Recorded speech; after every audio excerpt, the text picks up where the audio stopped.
Hey. We're live. Are we live? We are. Awesome. We're live. Hey, welcome to Newsworthy. We're live. We have a guest and we have wine. That's It's awesome. an awesome day. It is awesome.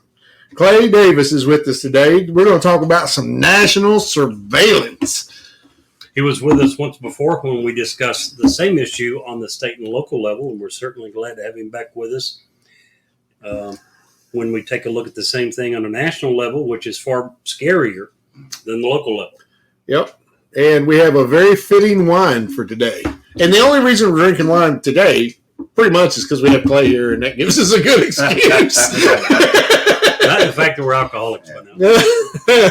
I'll be the reason. Yeah, Clay can be the reason. So tell us about our wine today, Jerry.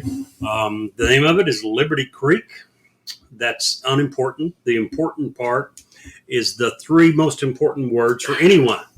A cold, sweet red. Got that New York Times? Cold. Of course, I know I've never had Liberty Creek before. I've had a few sips of this one. It seems to be very good. Very tasty. But it is a cold, sweet red, and that's about 90% of what it takes to make a great wine. Now, that being said, I have started a Twitter campaign because I didn't know it at the time.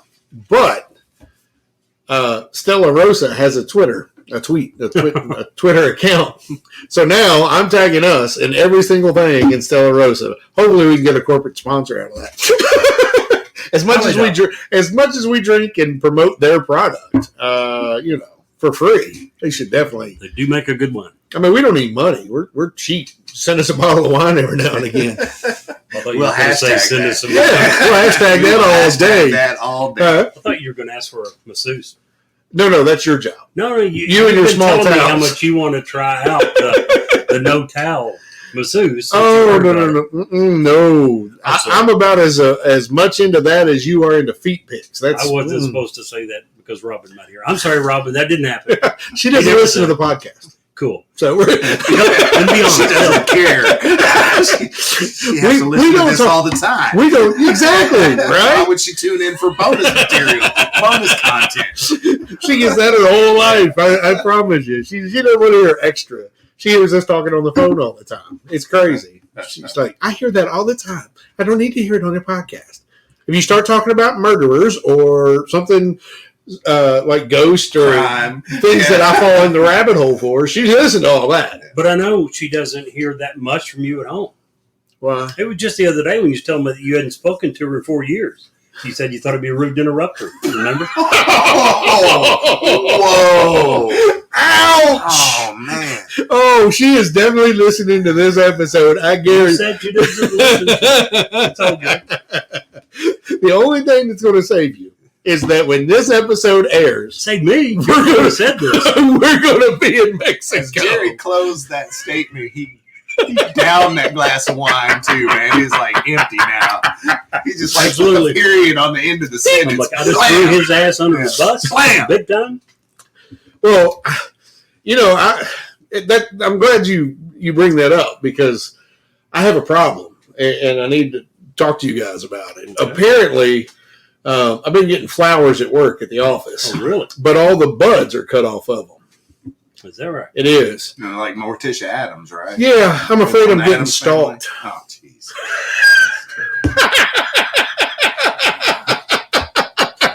That's not what they say. That is not what they say. It is what they say. They are much smarter than you give them credit for. You have been wanting to be stalked for so long that you have come up with this delusional theory in your mind. And that's what it took to get there. Oh, no. I think he was just trying to do a professional radio segue. He's talking about stalking, and he started talking about the NSA. Yeah, how about that? Stalking everybody. Well, according to Jerry, I have a face for radio, so it works. Not just me that said that. I've heard you often say your mother used to say that years ago. No. She said she wished I was on the radio so that she could change the channel. Oh, okay. Big difference there. Give me some more of that wine. That's a big bottle. Yeah. Gosh, that's a big bottle. So, Stephen, get me. Am I right in remembering that you're a big fan of space exploration? Oh, yeah, for sure. I guess you've heard that NASA's thinking about another trip to the moon. Artemis. Yeah, That actually just they fired it up yesterday. Breaking news. You know? Well, there's already a restaurant up there. Have you heard about that? No. Great food, but no atmosphere.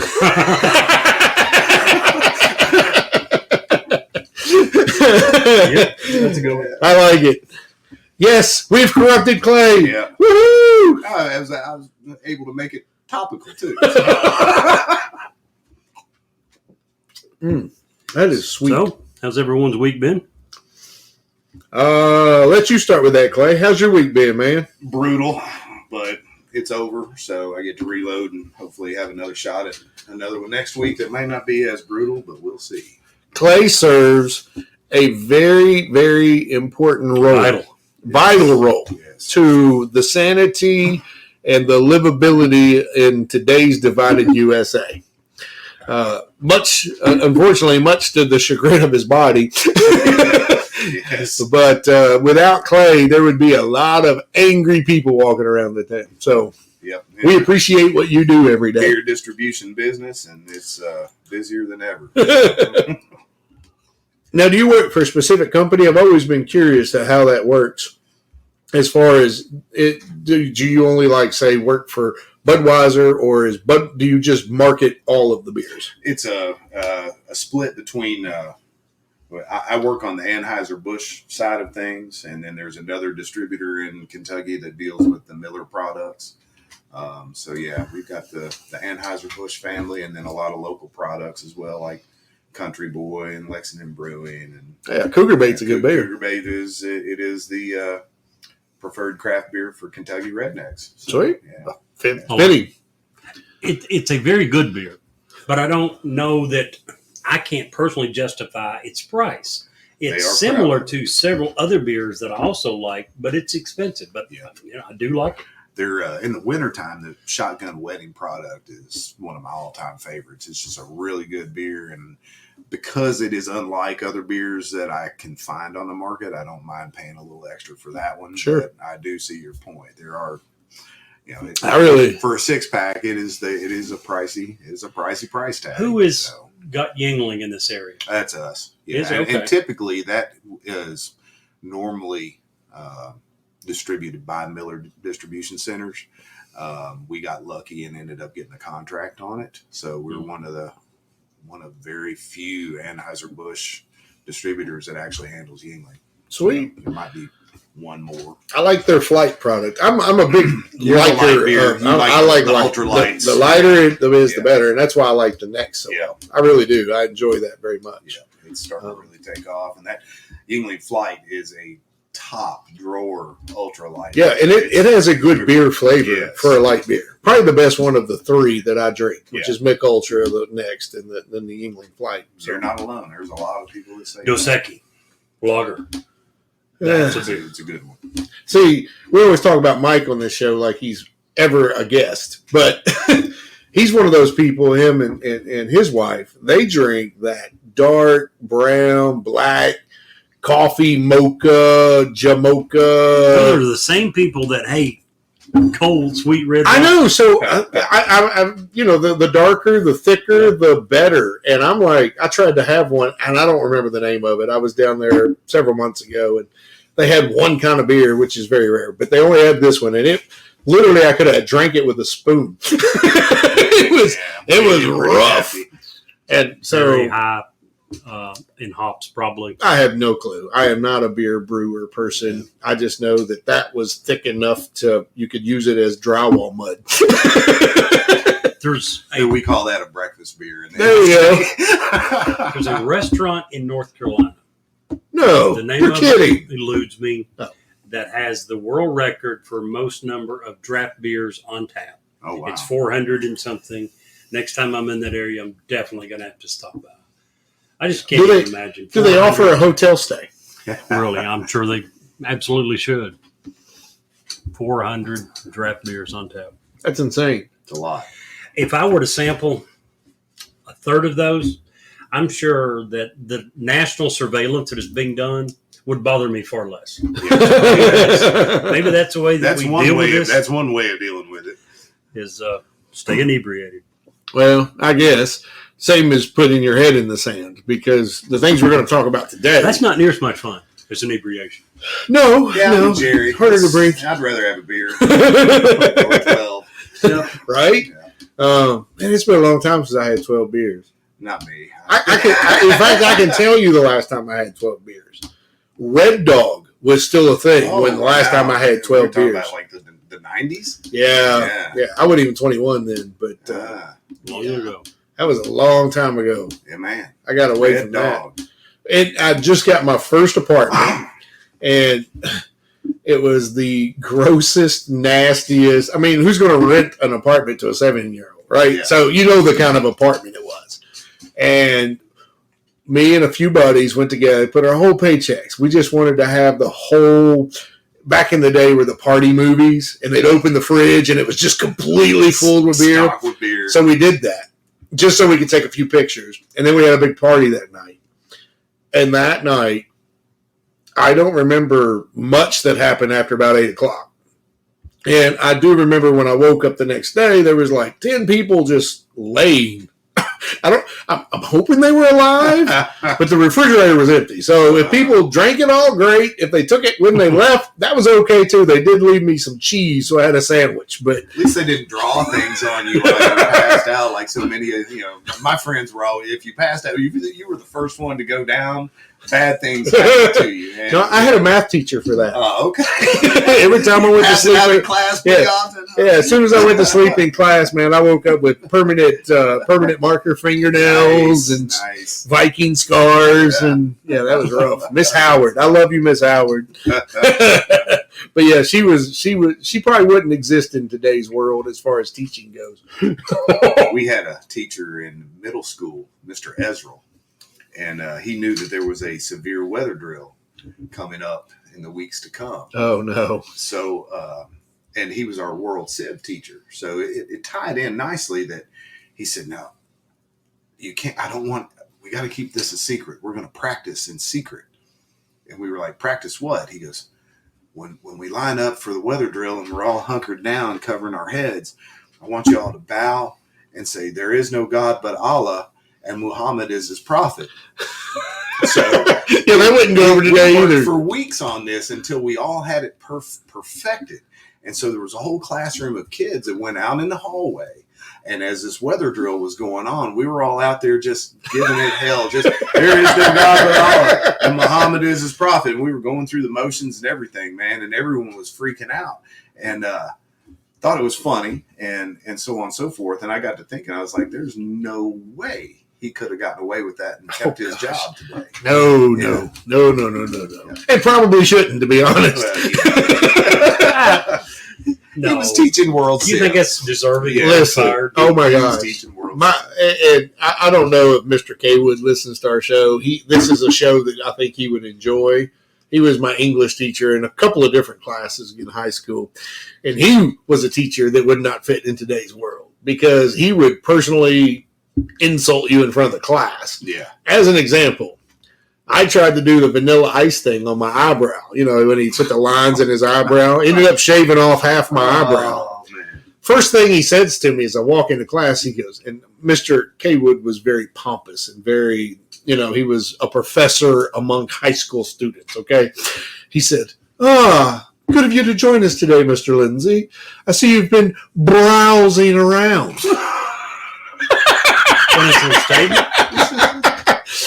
On several other occasions, he would call some of my friends of the female persuasion, you've been out whoring about. I can smell you today.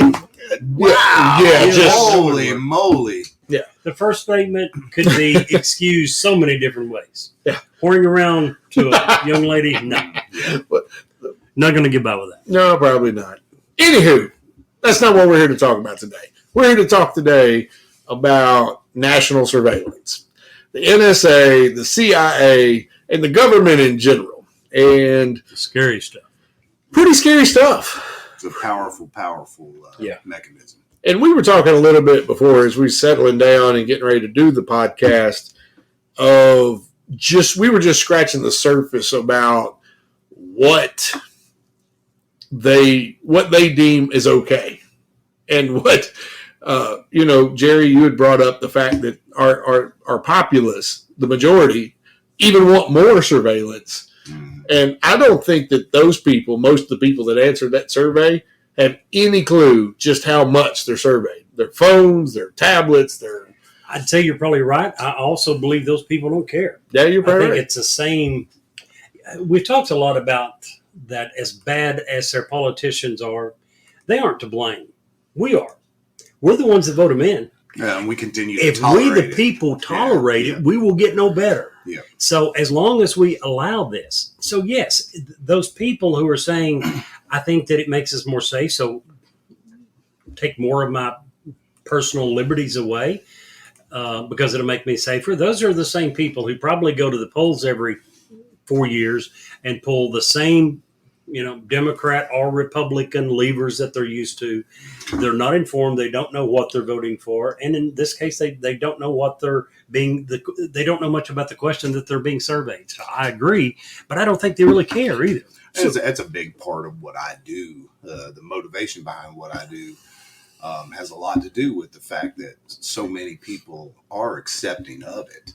And my rationale is they're only accepting of it because they don't realize the threat behind it. They don't realize how much their liberty is in jeopardy by just going along with it, or as you said, Jerry, just simply not caring. So my goal is to go out and try to educate folks about the different aspects and the different dangers behind all of it and how vast and big it is now, because a lot of people don't realize just how vast this network of surveillance is and how interconnected it is.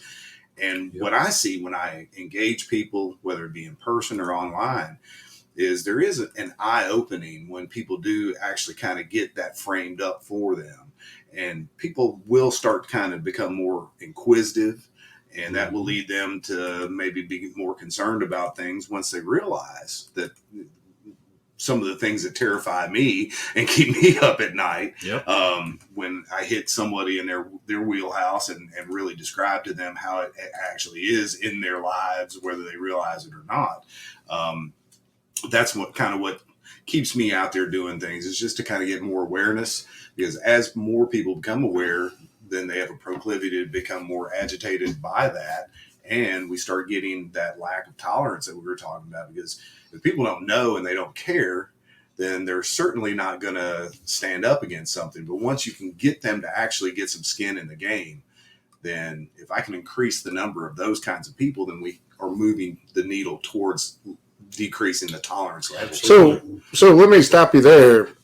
Give the people a small sample of an everyday life, and what that. And we'll start with just one of the agencies, because there's two separate agencies at work here. So it's not just one. It's not just the CIA, but it's the CIA and the NSA. The NSA is a little more controlled, has a little more oversight. The CIA, according to my research, has very little oversight. And pretty much there's a lot more than two. Well, no, there's like 15. Oh, yeah. Well, we're talking about the FBI is readily using the data that the NSA is gathering now, and the CIA is supposed to be operating outside the United States of America, and up until recent times that was mostly true. But now they're actually doing operations in the country now against its own citizens. That's the CIA. Wow. The FBI is.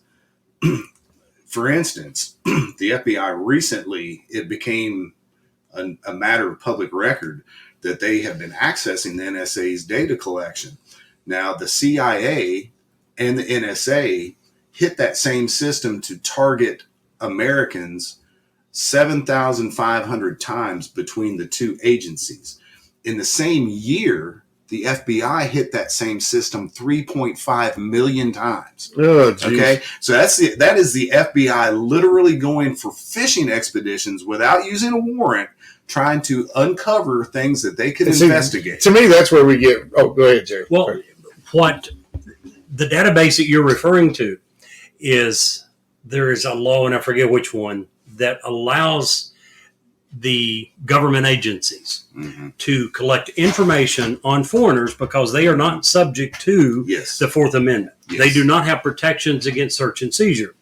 Now, obviously, when these foreigners when we start surveilling foreigners, many of them will be in contact with U.S. citizens. Yes. So they call that, there's a term for it, it's indirect or something that they call that. In other words, they didn't intentionally go after the American, they were going after the foreigner, but tons of these records involved are Americans. Yep. What the number that you're referring to is that in 2021, they admitted to 3.5 million times accessing the records of the Americans, who they say that they now, once it's been collected, and even though they had no legal basis to collect this information on these Americans, now that they have it, 3.5 million times they went and searched specifically for information on these Americans. Yep. Should absolutely 100% be illegal. It's circumventing the Fourth Amendment. Absolutely. It's completely I don't doing think there's it any end judge around. anywhere that would agree that it does not. But they have admitted to doing exactly that 3.5 million times last year. Getting back to some more real-time, real-life things that the NSA is involved with, some of their capabilities that we know about. They have a program called Treasure Map. And some of these names are just ridiculous. What is the government? Bastards. So, Treasure Map is a vast NSA campaign to map the global internet. The program doesn't just seek to chart data flows in large traffic channels, such as telecommunication cables and the like. Rather, it seeks to identify and locate every single device that is connected to the internet somewhere in the world.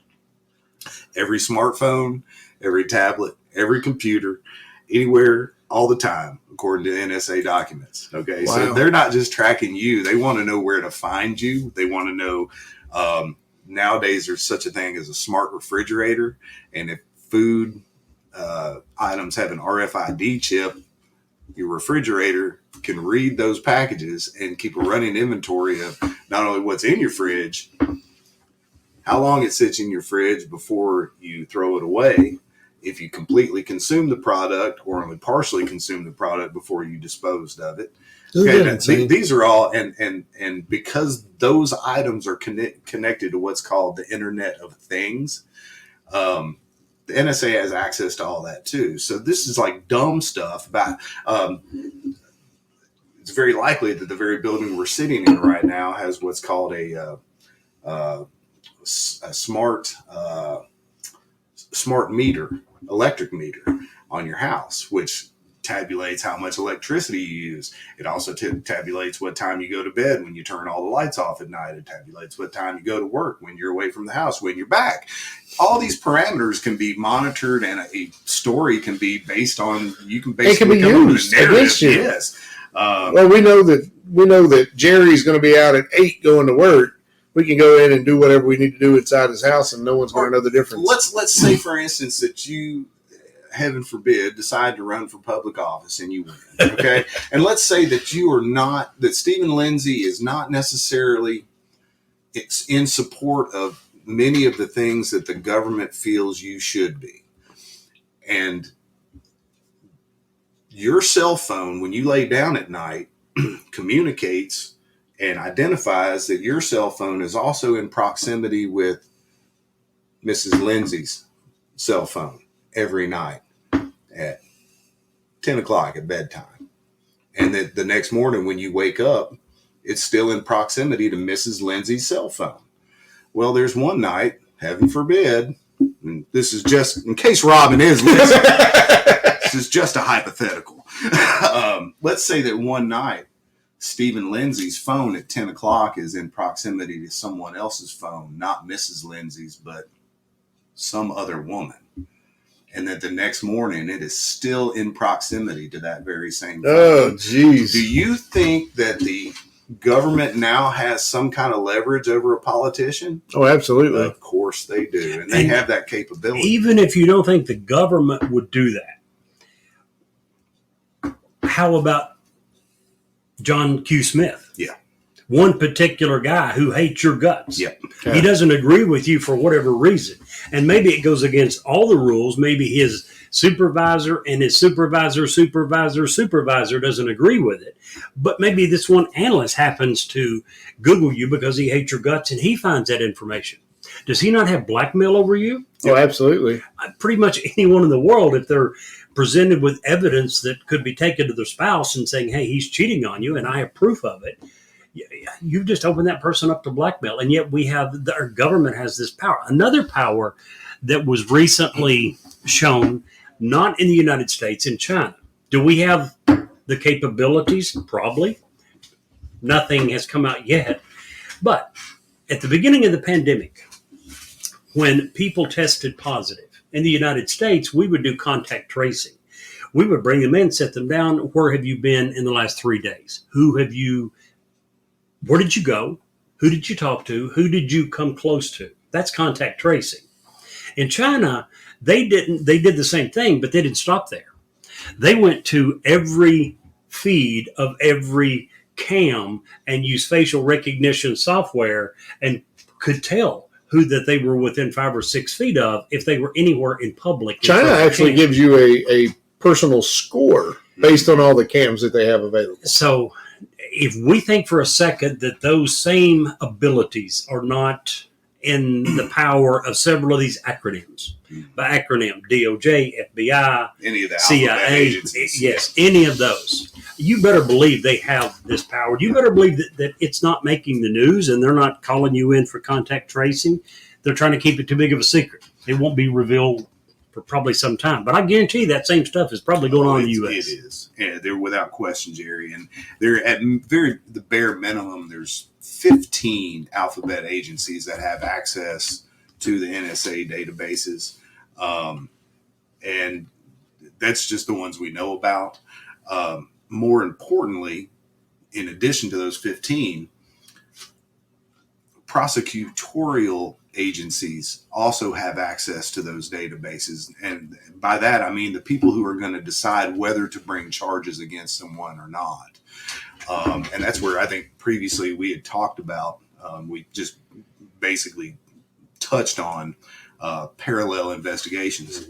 Parallel investigation. Bill Benny used to work for the NSA. He was one of the directors that right at the cusp of the aftermath of 9/11, he saw the direction that the NSA wanted to go in, voiced his discontent, or he voiced his concern about it, and then resigned because he didn't want to be any part of it.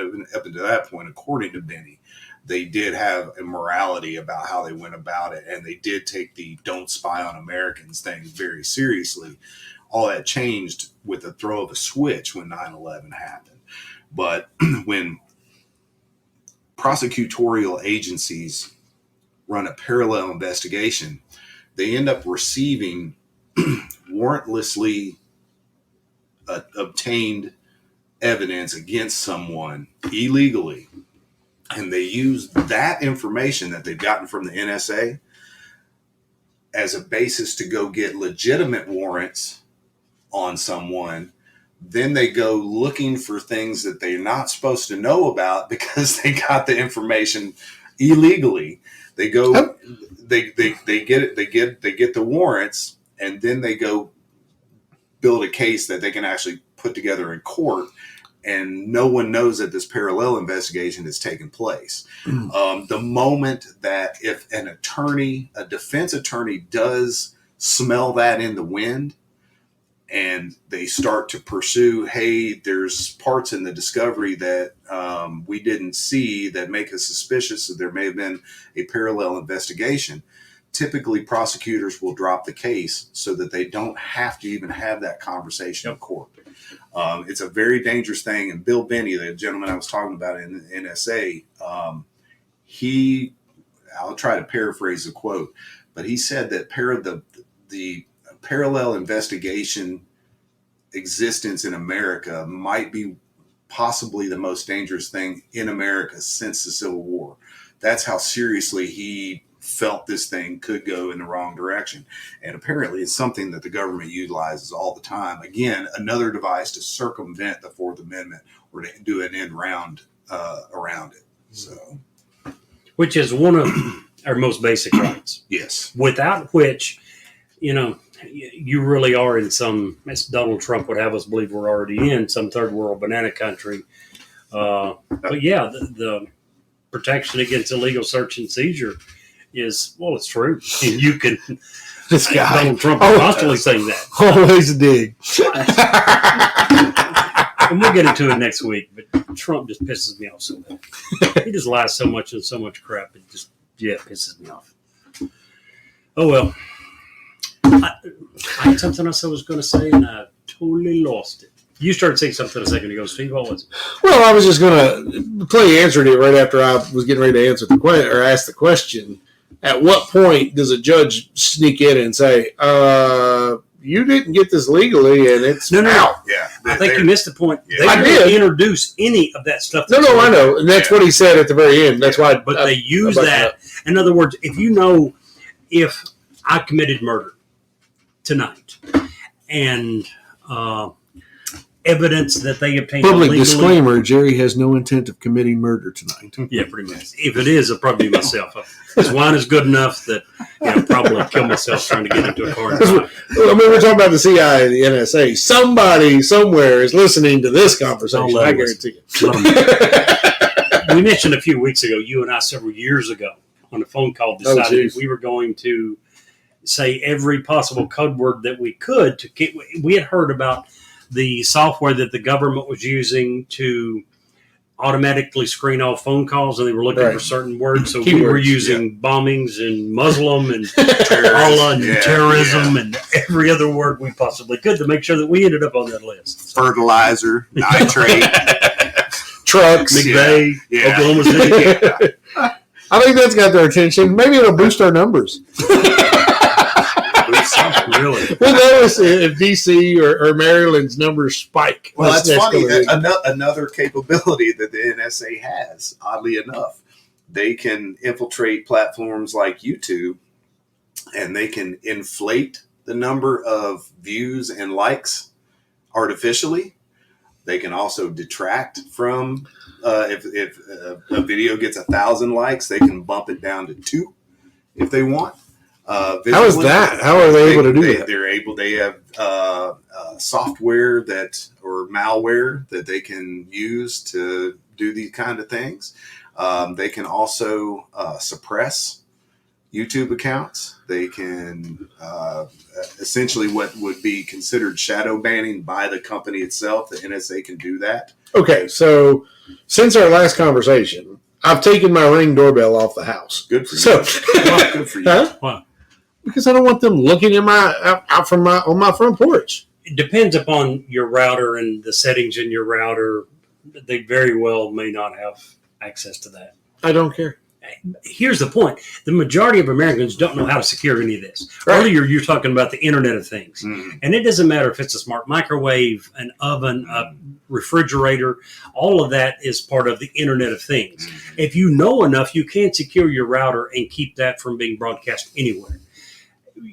Your son, Josh, could. Yeah, well. Trevor probably could. So my question... Very few people can do that. My question is, should I just put a copper chicken-wired cage around my house and wear a tinfoil hat? Because that's where we're going with this. I mean, it is where I'm thinking First of all, none of that to be would safe. Stop. Okay. If you want to stop it from I'm thinking Enemy of the Estate. Did you all see that instead movie? of doing anything One of that my you're talking favorite about, movies, man. Mine too. cancel your internet.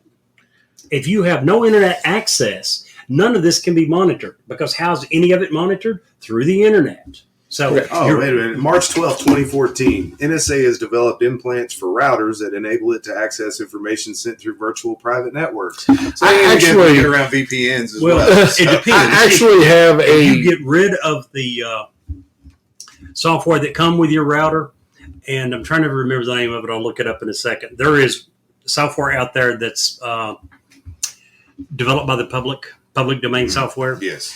And if you install that on your router, you know exactly what you've got. It didn't come from LinkedIn or D-Link or Linksys. There's another, I hate to keep it, it's mind blowing what these guys are, not only what capable. The NSA is capable of, but what they're willing to do. this one, I think started back in the 90s. I have to double check, but I know that it exists. It existed. I don't know whether they're still doing it. The NSA had a program where they would actually intercept computers from Dell and Hewlett Packard that were to be shipped out into the marketplace. They would intercept these shipments, truckloads of computers, before they reached the retailer, take them to a facility, a secured facility, unpackage them, insert onto the actual hard drives of the computers that had not been sold to the public yet. They were getting ready to go to Best Buy to be sold, intercept those products, put their spyware or whatever gadgets and implants that they needed to put on there, reseal the packages with Hewlett Packard tape so that it looked as though they had then been factory sealed, and unwittingly people are buying products that have been set up by the NSA, bringing those into your home, and you are unwittingly being spied on from the minute you power that computer on. Jeez. Yeah, that's how willing these people were to get everyone. So they want everybody. By the way, one thing real quick. Sure. DDWRT and OpenWRT are the two router firmwares that if you install, it will get rid of the firmware that came with your router. This stuff is public domain. It's programmed by the public. That's good Its stuff. information is available to everyone. Not every router is capable of using it, but for those that are, and it also allows you a lot more flexibility and options than what comes with the router normally. So very good sources. Yeah. Let me, a lot of this came to light with Edward Snowden. Clay's got Edward's book right there in front of him. I just want to throw this quote out there. That he said he was discussing PRISM and FISA and all of this stuff. And this is his quote. Let me find the beginning of it. Summarize that in general, the reality is this: if an NSA, FBI, CIA, DIA, I don't even know what DIA is, Department of Intelligence, etc., analyst has access to a query raw signet, which they say is signals intelligence databases, they can enter and get results for anything they want. Mm-hmm. It just blows my mind. He admitted when he was working for through Booz Hamilton as a contractor for the NSA, if he just had a live email address for someone, he could actually do a bug. He could bug them. All he needed was an email address, and he could tap into everything they had. So yeah, it's far-reaching. so short of throwing, doing the whole movie thing, throwing all of your devices into a river, selling everything you own, not use any credit cards, not use any, you only use cash, a Jack Reacher thing. Never leave home. Leave home, or make your home in Idaho somewhere. What can the average person do to at least protect themselves a little bit? There's not a whole lot. You'd have to be, if you've ever seen someone who's a germaphobe about things, you'd have to be that neurotic. And clearly, like as Jerry was alluding to, your quality of life, your enjoyment of life, when you're that hyper-focused on trying to not be observed, takes a big hit. It's really difficult for anybody to live a normal life if you're just going to be hyper-focused on not being surveilled. There are things you can do using VPNs and things like that. Snowden has setups to where he has a computer that does not hook to the internet that he uses to write things on, so that keystroke technology can't be utilized to watch what he's writing and how his thought process. Because a lot of times when you're writing something, you'll write something, you'll delete it because you don't like the way it sounds, or maybe it doesn't come across the same way.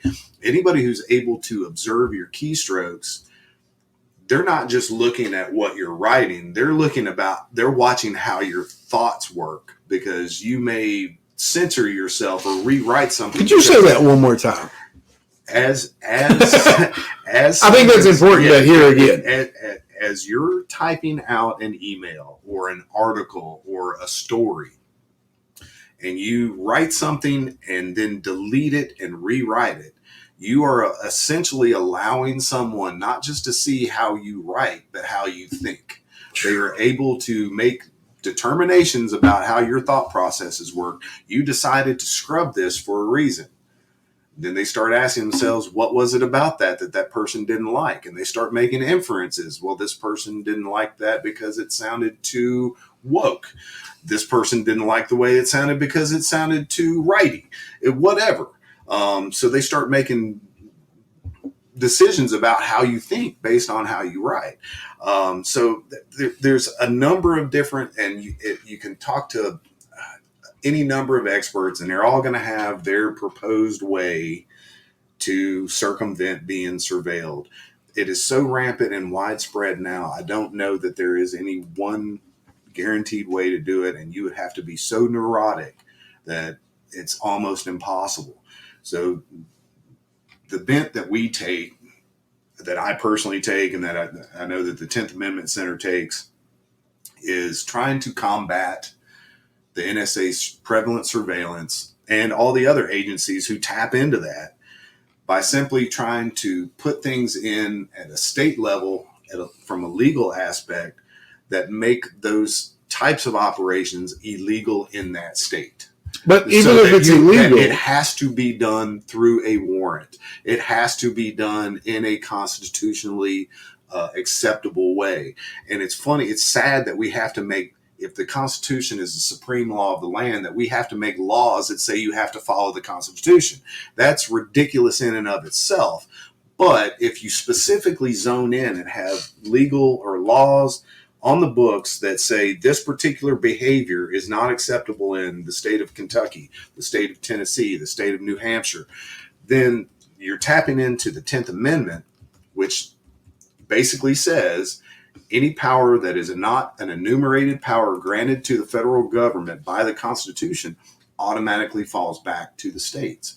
If you examine the Constitution, there is no enumerated power in there that gives the federal government the power to spy on you. Here's the thing. You bring that up, and that's beautiful.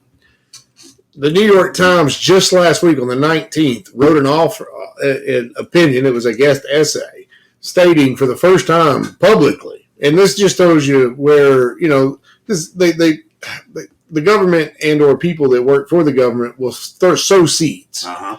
And just because it's not anything that people would consider now, they're starting the process of getting people to think about it by sowing these seeds. An opinion guest essay on August 19th, 2022 on the New York Times was not talking about the other day we were making good talk about them because they were finally agreeing with us about the wine. Now, the article is the Constitution is broken and should not be reclaimed. It goes into saying how we should not utilize the Constitution as law of the land, and instead, who was the guest author of this? Dr. Ryan Duerflyer and Samuel Moen. These are both professors that teach law in Harvard and Yale, respectively. Never heard of them, and now I see why. Yeah, and they were basically saying that the Constitution be done away with, and that they should replace it with the rule of law through our representative government. Basically, a true democracy. They always say that. Representative government is not a true democracy. True democracy is a republic. Yes. Right. Well, they were saying basically take the power out of the middle and put it to the coast. Because, if you get rid of the way we vote currently with the and me and you go back and forth about this all the time with the I've had a loss. No idea what you're talking about. We vote the Electoral College. No, you and I disagree because you don't understand what the hell I'm saying. I want to get rid of the Electoral College, but keep everything about it. I want to get rid of the people. And here's why I want to get rid of the Electoral College. As it stands now, and it's happened a few different times, a state has an election. Then, based upon the results of that election, they pick their electors for the Electoral College. Those people do not have to vote the way their state voted. Those people can and sometimes do go to the national convention and vote some other way. Yeah. That's ridiculous. Get rid of the electoral college people. Keep the votes the way they are now. In other words, have an automatic system to where that if the state votes this way, then those votes have to be voted exactly that way at the national level. You don't have individual people says, you know what, I don't like Trump, I'm going to change it. There was a big push, if you remember, in 2016, people said, we don't like Trump. Let's get some people who will go to the national convention and vote against it. I don't care if I like Trump or not. If that's the way the state voted, that's the way that they should have to vote at the national convention. Right. These guys say, but constitutions, and I'm quoting here out of the article, but constitutions, especially the broken one we have now, inevitably orient us to the past and misdirect the present into a dispute over what people once agreed upon at a time, not on the present or future demand for and from those who live now. This aids the right, which insists on sticking with what it claims to be the original meaning of the past. I just wanted to throw that out. No, I mean, this is a couple of law professors. Even Bernie Sanders and Elizabeth Warren aren't this stupid. Well, I'm just saying. They are not. I'm just what I'm saying though, Jerry, is I'm not saying that would be their policy. I'm saying they're starting to sow a seed. No, they're not. They're not. We would have to disagree on that. Steve, if you're basing the fact on two people out of 350 million Americans have said this, say what? 370. Okay. Voters or total? Total people. Yeah. Around 300, I think. 300 million voters legally. But two people doesn't change that scenario. This is not even in the realm of being discussed. This is not something we need to worry about. You're going to hear more. This and the fact that this article came out is probably telling me you're going to hear more about this. This has been a rumbling from folks on the left for a while. They want to do away with the Constitution. This is probably the first in what I would, as I've seen in the past, I would suspect this is going to be a targeted campaign that you're going to continuously hear come up. Oh, absolutely. That's what I was conversation. No. Disagree, both of you. From idiots, yes. Well, you're not going to hear whether it gets any traction or not. It will not. Yeah, whether it gets any traction or not. Politicians. Have you ever looked at Twitter? Now, I have looked at people far stupider than the people on Twitter. I have looked at Bernie Sanders. I have looked at AOC. I understand. Elizabeth Warren. But there is a voting block out there that would believe and buy into this. I'm just saying. There's one of my favorite authors is Lysander Spooner. Very interesting man. He was at odds with the government over just about everything. Didn't believe that we should have government, and if we did, it should be the smallest form of government possible. Was so disgusted with the government and their failure to even be able to operate a postal system that was reliable, he started his own postal system to compete with the post office. And actually, because of his innovations in the postal system, we now have door-to-door delivery, because back then, if you wanted your mail, you had to actually go to the post office to get it. Oh, wow. One of the things that he did to compete with the post office was, we'll bring it to you. So he started that whole process. The government ended up shutting him down because you can't compete with the government. No. Monopoly on violence. But he had a very interesting quote about the Constitution, and it's, whether you agree or disagree, the quote is so substantial it makes you stop and think for a minute. And to me, anything that does that is worth looking at. And the quote is this: "But whether the Constitution really be one thing or another, this much is certain, that it has either authorized such a government as we have had, or it has been powerless to prevent it. In either case, it is unfit to exist." Oh, wow. It's something to think about. Sure. You have this piece of paper that we all fall back on as being the supreme law of the land. But especially in this, and this was written in the 1800s, probably 1700, late 1700s. So now here we are in 2022 with the largest government in the history of the world, with trillions and hundreds of trillions of dollars of debt. And we have this piece of paper that we are to observe as the supreme law of the land. And he goes on to say that it has neither authorized such a government as we have had, or it has been powerless to prevent it. Yeah. But I don't know what you replace it with. Well, I mean, seriously. That's a whole other podcast. Sure That is a whole other podcast. Even to break it down to a smaller level, we're talking about mass surveillance, and now it has grown hugely illegal in many cases, unconstitutional in many cases. But here's the point: how do you stop it? How do you stop it and still maintain some type of security? I get not just security, but only preserve liberties. You're talking about your doorbell, your what's it called? Ring doorbell. How many of those? What percentage of those would you guess goes outside the yard and onto public property? Mine did. Most probably. Yeah. I'm saying probably 60, 70. Maybe now, more. if you have a half-mile driveway, no, it probably doesn't extend out into public domain. Those become illegal. How about webcams in your car? The rear view backup cams. Those are illegal. If you make all public surveillance illegal. How about one of the biggest things that we can use to prevent police brutality?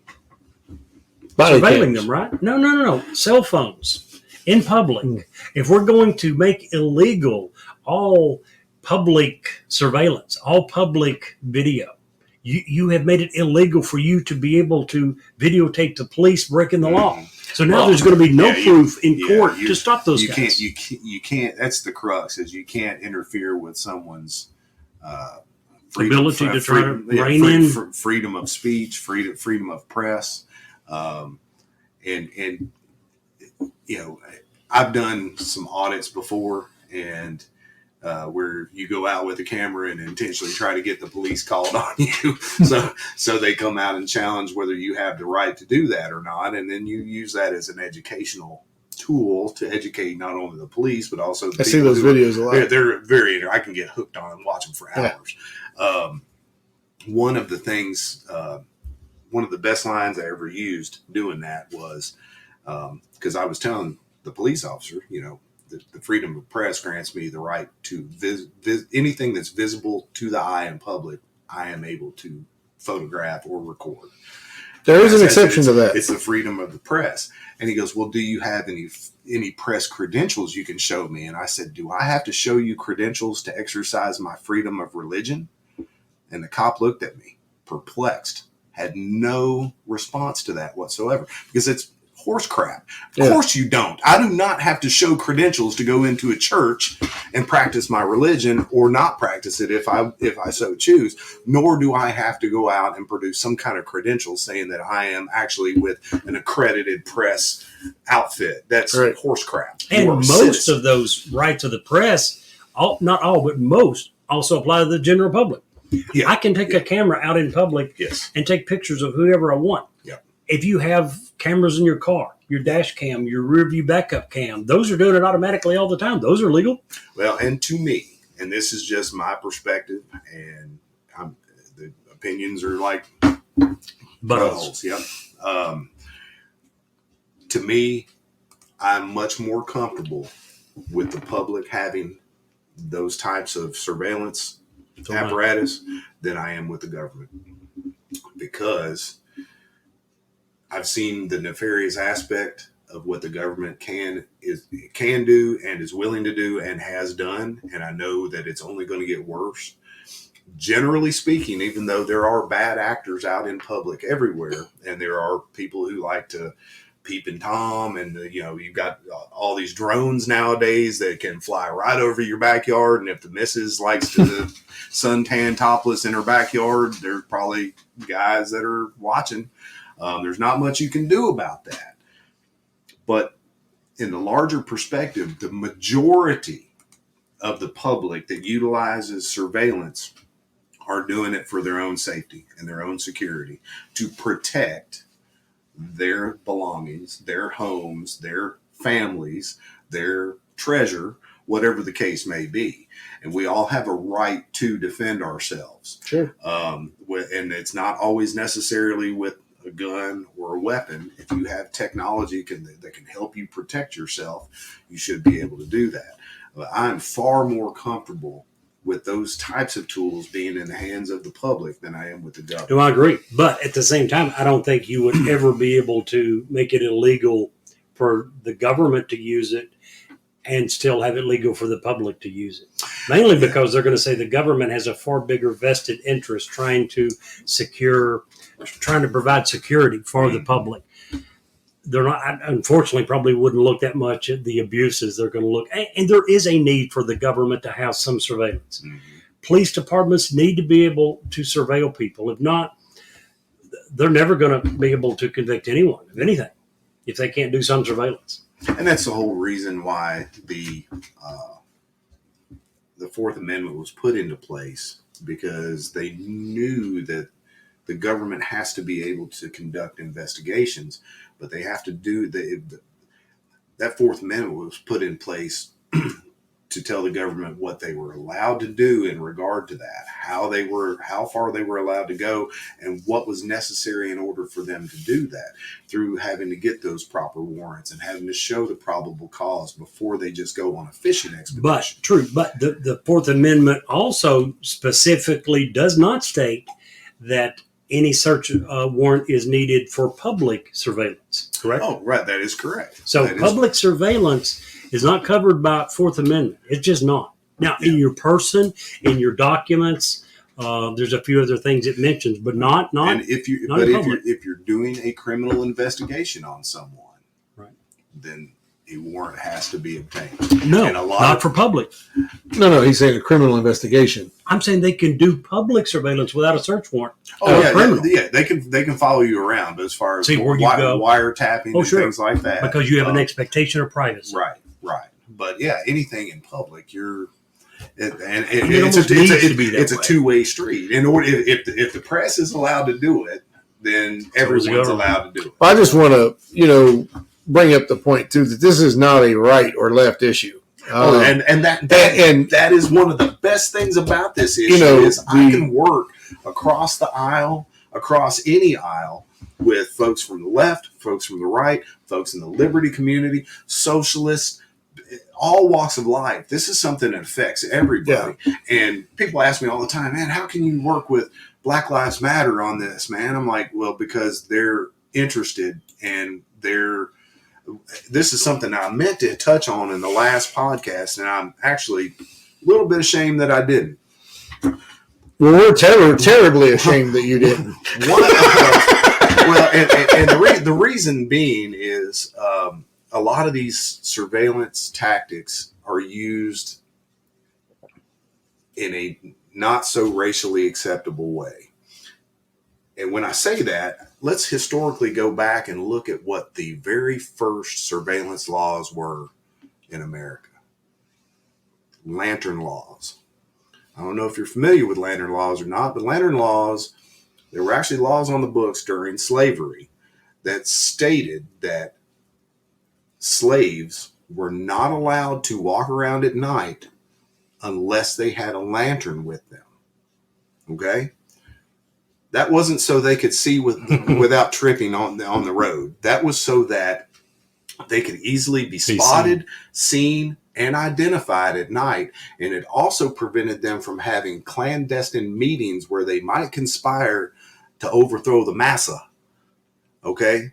So those were the very first surveillance laws that were put in place. And they were put in place to keep a certain demographic under control. Now you go back to today and you look at the city of Lexington, who has installed the 25 license plate readers, soon to be 100 come next year. And you look at one of the blackest and populated neighborhoods in our city has 4 of these cameras in a 1 mile area. There is no other neighborhood in our city that has them that tightly intertwined. Okay. So when the folks at Black Lives Matter and the folks at Lexington Police Accountability, who are also very much tied in with the Black Lives Matter movement, say that surveillance is a racial problem.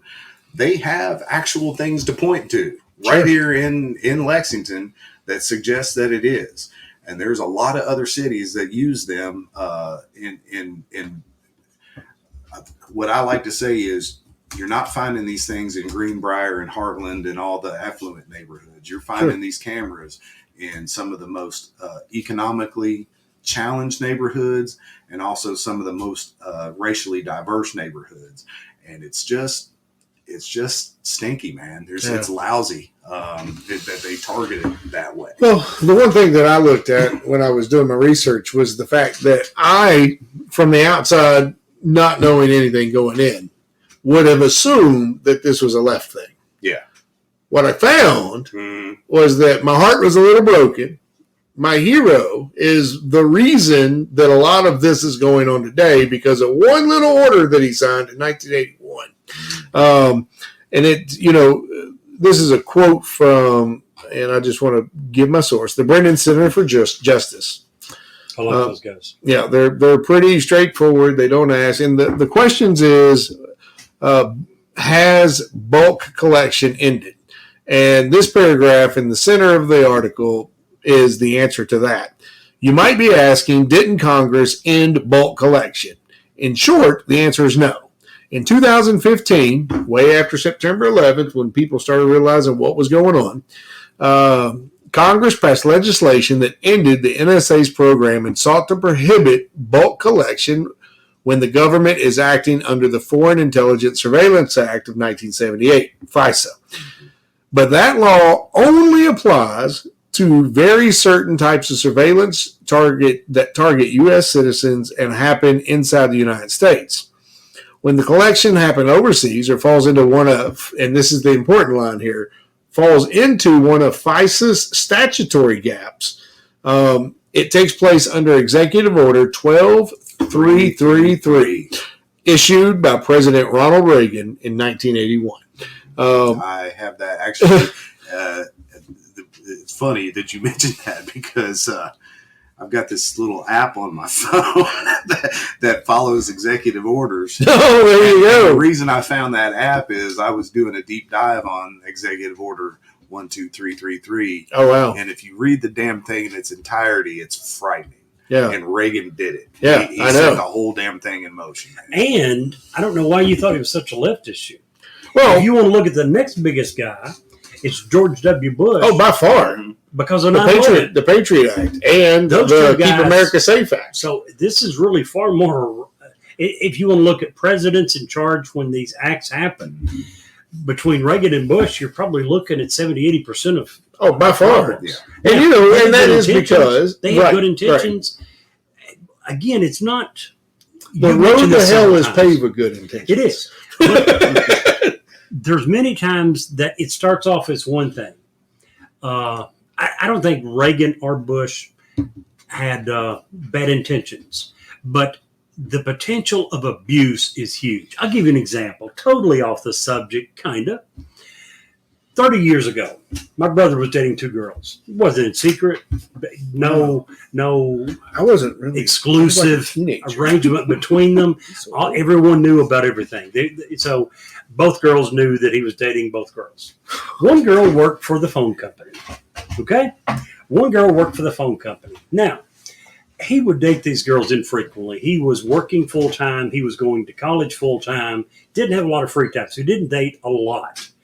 But this one girl who worked for the phone company, he would go for months and not hear from her. But every time this other girl called, the girl from the phone company within 2 or 3 days was calling. He wouldn't hear from her for months. But as soon as he got a phone call from the other girl, guys, my point is this: with the information that we know is being collected, the potential for abuse is absolutely huge. Clay's mentioned several times about in Lexington, some of the rules that they have that says we're going to collect this information, but we're only going to keep it for 6 months, 8 months. 30 days. But then they're turning around and giving access to this information to the NSA, who we know probably never, ever deletes any of it. No. the potential for abuse is scary as crap. Even if you think that the government's original intent, and I believe in most cases the original intent was to try to help the security of the nation. The potential for abuse is huge. Here's my question. Sure. In every article that you read about this, Clay, and you probably read more about this than any of us, it always states... I've got a problem in that regard. Surveillance Anonymous. Do you need a support group? Yeah, 12-step program or something like that. So, but every time I read into these articles, and I read probably 10 articles leading up to today, every one of them talk about partnerships with trusted companies. Now, my question was, and what I couldn't find anywhere is, who were those companies trusted by? Was it the community, us, or was it trusted by the government to give them the good goods? No one. That was a nice word to make you hopefully feel better. Well, that was my intent You're because... talking about AT&T, Verizon, all the probably, right? Right, because right. that's originally before there was any law that allowed it. Right. I actually have They went to these companies and asked them to put a filter that allowed them to look at every phone call, every email, every web browsing history, AT&T, and they turned it over without a friggin' question. I actually have... Yeah, actually, there's a really big, tall building in New York that's the AT&T building, and there's an entire floor that is an NSA floor. Oh, wow. Yeah, I actually pulled up and I saved it because it kind of blew me away. And I'd like you to link this when you prep the because it shows, and it's called the Domestic Internet Backbone Surveillance. That's what it and Send me a link. And frankly, it shows at the top, and obviously we can't do a lot of pictures. We're doing radio. So, but at the top, it shows millions of AT&T customers, and then the flow goes right to all the millions of internet users and websites, etc. And right in the middle is this nice big box with a diversion that says unconstitutional seizure. AT&T splitters that makes copies of entire communication streams and sends it through a filter that is aimed at, and I'm using air quotes, fully domestic transactions. And it goes to another box, unconstitutional searches, where they're going to go in and they're going to actually look at the data. And then it all gets deposited at the end to the government database after it's been collected, screened, and now it's acquired.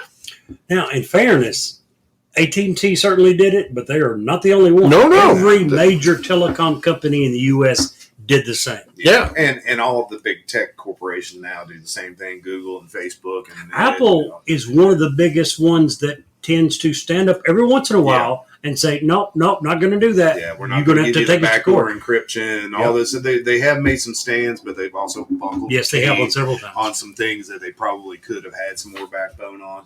What it really gets back down to, there's a couple of things. First of all, let's remember that we all have the internet because the government allowed us to.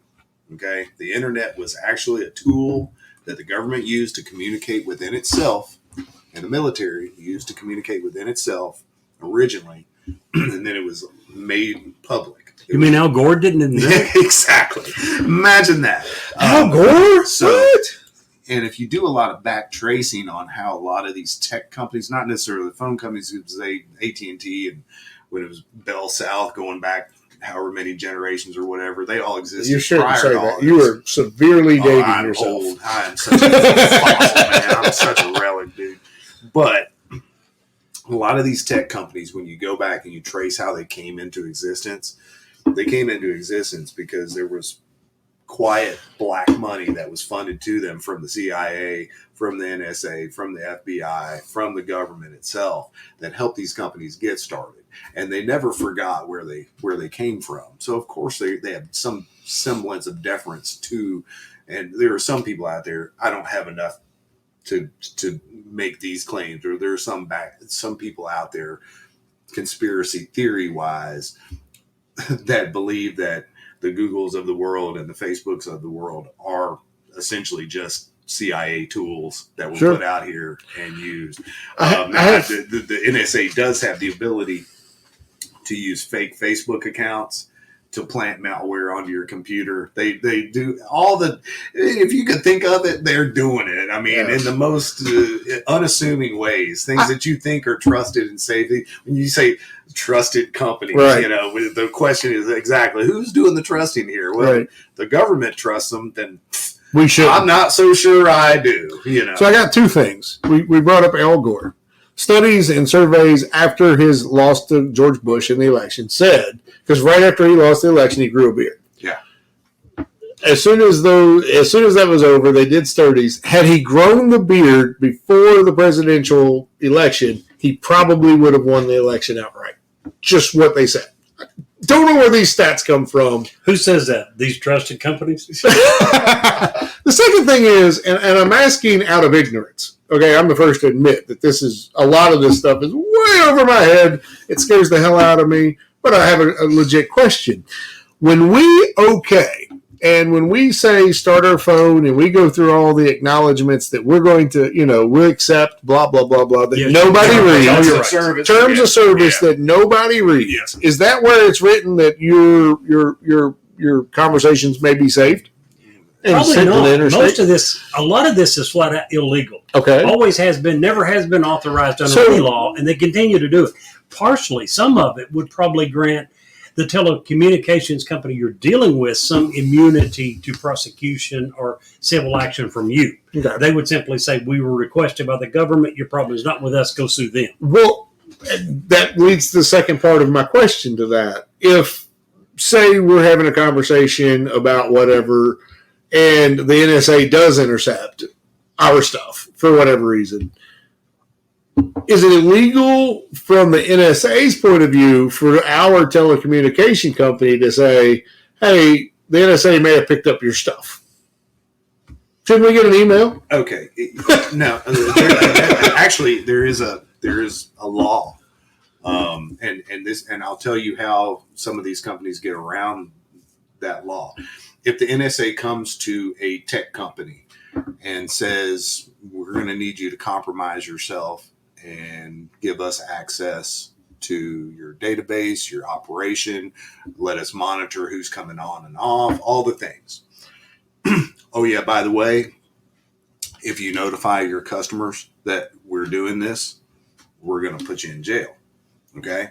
So it is illegal for these companies to put a disclaimer on their homepage saying, we have been contacted by the NSA and they are now currently doing such and such an operation on this site. They are forbidden from doing that. But what they are not forbidden from doing, and this is called a canary statement, is the canary that flies into the coal mine will tell you whether it's safe or not. They, instead of saying we have been contacted by the NSA, they put a disclaimer up that says this website has not been contacted by the NSA in the last 30 days. Okay. When you go up and you click onto that website and you no longer see that banner up there, if there is no 30 days or if the counter hasn't started over again, then you know the canary has gotten poisoned. Oh, wow. Okay. I think I've also heard of them not just getting rid of the banner, but changing the banner to say we can no longer say that. Yes. Wow. Yes. Now, not many companies have the intestinal fortitude. Most simply never acknowledge it and go along. AT&T and Verizon and most of the major guys have simply went along with this for many years. Every once in a while, you get a company that's willing to stand up for their customers and to do what they can within their own legal rights. Yeah. Not many. Yeah. I'm glad you brought that up because a lot of folks don't know about the canary. Yeah, I had no clue. And if you ever see a website that uses a canary banner at the top, man, pay attention to that. It probably goes somewhere else. That means you would trust them more. If it goes away. Yeah, that means that you've got someone running that company that has some moral integrity. Yeah. They're trying to look willing to let you know that they've been compromised. Gotcha. Where like Jerry was saying, AT&T doesn't give a shit whether you know or not. Right. Makes sense. Hey, we got double infinity on today. How about that? On a Sunday. Go figure. Welcome to our live Sunday show. She's the one person that has been there from the very beginning Thick for and every thin. episode. And for episode 1, I don't even know how she knew he was online. Well, we will Thank you, drink Double sweet, Infinity. chilled Sweet chill ride. red To wine Double for Infinity. Double Infinity. She says not last week. Oh, I thought you come on at the end. No, she couldn't get on for whatever reason. Oh, I thought There you was said, an issue. You lied to me? What? You lied to me? I would never. Yeah, I picked the one episode that there's no baked goods from. yeah. You did, Madness see. or whatever. Mochi munchies. Munchie. Oh my gosh. Oh, that reminds me. While we're talking about that real quick, new flavor for fall, apple flavored cookies. Ooh. I can't wait. I already put our order in. So We're going to have to come up with another reason for Well, you to. we got a good reason for you to come, don't we, Jerry? We's going to ask Oh, about yes, it. yes. We want to do an episode on taxes and taxation. You guys sure you want to do that? Well, Brave, to be brave honest guy. with you, we know your political affiliation. We know their feeling on taxation. So that made us think, you know what? We may not agree with everything. And I don't know if you listened to last week's episode. Steve and I It's was in my talking hopper. about Yeah, it's in my hopper. I haven't gotten to it one yet. of the reasons he and I disagree, not a lot, but on some things we disagree vehemently.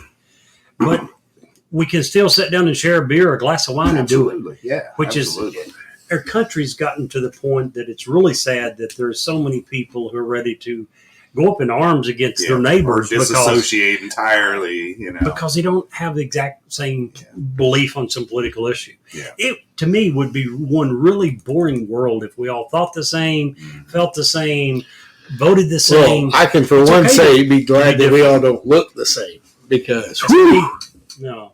Well, in the vast market of ideas, too, it's important for your ideas to be shopped around out there. Sure. And you get feedback about those ideas. And if you have a good idea, people will latch on to it. yes, If you have a bad idea, people will let you know that they don't think that's a good idea. which And that's how progress happens. Well- The good ideas advance and the bad Sure. ideas get poo-pooed. which is one of the whole reasons. Now that you bring that up, perfect segue into our wonderful email, Jerry. What, the email address? Yes, Good. I thought you were asking me for what? I haven't showed you the feet pics that were sent in this week yet. Just so you guys know, Fan I actually can, emailed you guys. I can no longer check our email address. Steve asked people to send in foot pics, so I can no longer check our email. But our email address is newsworthy with Steve and Jerry at gmail.com. So you're more than welcome to send anything there other than feet pics. And we want you to do those ideas. We want your constructive criticism. As far as a podcast, we're infants. We're not even crawling yet. This is our episode 15, 16? 17. There's some podcasters that have thousands. So we are very much in our infancy, and we need your support and help to be better, to get better, to be more what you want us to be. So Don't tell the truth. We drink a bottle of wine every time, so we want to get more popular so we can drink more wine. That's what it comes down to. well, that works. It's a simple pleasure. So would you be willing to come Absolutely. back and I would love sometime to come and back and talk taxes? talk taxes and talk about why it is theft. And By the way, when we were saying that, I probably misled a little bit. We don't think that it's a bad idea. We just don't know how that the government could survive with what the Libertarian Party. I don't know that you go directly aligned with them. what's considered a small L libertarian, which means I don't necessarily affiliate with the big L, the party. But I do have libertarian inclinations, and a lot of the things that they support, I support as well. I'm just not necessarily a fan of political parties, political affiliations, and things like that. Because we get right down to it, a political party is only in existence for one thing, and that's it's to acquire power to quash its adversaries. Yeah. I mean, that is what political parties do. I would like to say this. You mentioned that you have several areas that you agree with them in. so do we. I believe that most people, if they looked into the platform that the Libertarian Party believes in, would have to say exactly the same thing that you just said. Yeah. Strongly believe that. And there's, without getting into it and ruining our taxation podcast, there are a lot of ways you can look at funding life, especially the world we live in now, that would be a possible replacement for taxation. So I would love to come back. Well, I'm not even going to be abashed. For years, I have supported the fair tax. I think it's by far the best way to do it. Flat tax, is that what that It's the fair tax. It's a little different. There is a difference, and we can cover that in the podcast. Pretty close. But it's very similar. Shit, we live in a GoFundMe society. Whew. Come on now. If the government wants it funded, they're going to have to get out and make a campaign as to why it needs to be funded and convince the people. And I think, Well, I think Jerry you and see I a lot less wars that way. The one thing Jerry and I definitely agree on is that Abraham Lincoln really messed us up when he started doing the payroll tax. I think that everybody should have to write a check. I just feel like people would be so much more aware. Messed us up in a lot of ways. I don't know about the check. I believe in the flat tax. Every time, if you don't want to pay tax, don't pay any. Just don't buy anything. Yeah. But if you go buy something, it's part of the just like your state tax, there's a federal tax. Yeah. So anyway, not to get too deep in the weeds there, we are over an hour and 20 minutes. This is, in fact, I always run long when I'm on. I know. Maybe Gosh. it's because I'm a windbag. It's not just you. I think I'm just a windbag. You guys poured a couple glasses of wine down me. I'm probably even more. Well, the other thing is that you and I get along great on is we like to both go down the rabbit hole sometimes. And I'm easy. Jerry has to grab me by the feet and the shoestrings and pull me back out sometimes because I'm like down there rooting. Redeemer. He's in there trying to save me. Overlooking one big fact when What's it comes to going over on podcast. We may go over on time, but darn, we make it look good while we're doing it. I have to agree. Good deal. Well, Clay, thanks again for being with us today. Absolutely. Guys, Thanks, thank you Clay. for having Hopefully me. we learned Steve. anything. Appreciate it. It's always fun. And, Yeah. I like what you guys are doing. I really do, and I'm glad I can help you guys any way I can. And that's coming on talking about stuff that irritates the government. Then I'm your guy. Now, People need to know. Now, the one thing, did you guys hear about the guy in the elevator that got sick? Or we opened with this. We're going with two dad jokes. We're going to end. We're going to. I was just asking. Go ahead. No, we No, did not. I was on an elevator. Yeah, he was on the elevator and he got sick. It was disgusting on so many levels. My goodness. Hey, I had that joke was sent in to a listener of our podcast. I had to get it in.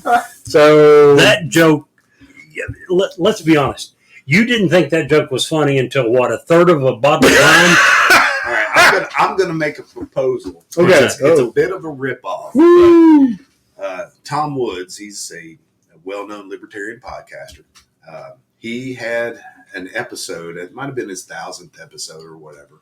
And one of the segments was he and another guy, Eric July, who's also big in the libertarian movement, had a dad joke face-off. Oh. And then they're literally just a foot or so away from each other. And they had to come equipped with enough dad jokes in their back pocket to get through like 3 rounds. And it was basically, they took turns telling dad jokes to each other. And the first person's face who cracked with a smile I saw this. gets a point, or the other guy gets a point. The other competitor gets a point. I would win this. I think It's because you have no sense of humor. perhaps this is something to maybe keep in your back pocket for if there's a day down the road where you're going to actually have a video feed of this podcast while you're doing it, then you can actually get the facial expressions and so on and so forth. Jerry's got a face for radio, though. Yeah, well, That's what they say. You stole that. I used that on you earlier. even better then, because when you've got a bunch of middle-aged, and I'll get in there too, a bunch of middle-aged guys that have the seasoning of life and telling dad jokes and then trying to make each other crack up. I think it might be. It might be newsworthy. Well, speaking of, I think this episode definitely gets like 2 thumbs up. It needs more. It absolutely needs more coverage. More coverage. Absolutely. Clay, I'm sure you would agree with that. Oh, right? absolutely. Yeah. The more we can get people into the conversation about surveillance and whatnot, the better. And the more awareness we can get, more reaction at the state level to try to do something about it. But it starts with people, because sometimes I feel like I'm alone out there. And the simple fact that I'm still doing this after all these years is amazing sometimes, because it is hard to get people, as you were saying earlier, care. Jerry, to care about something that just is not.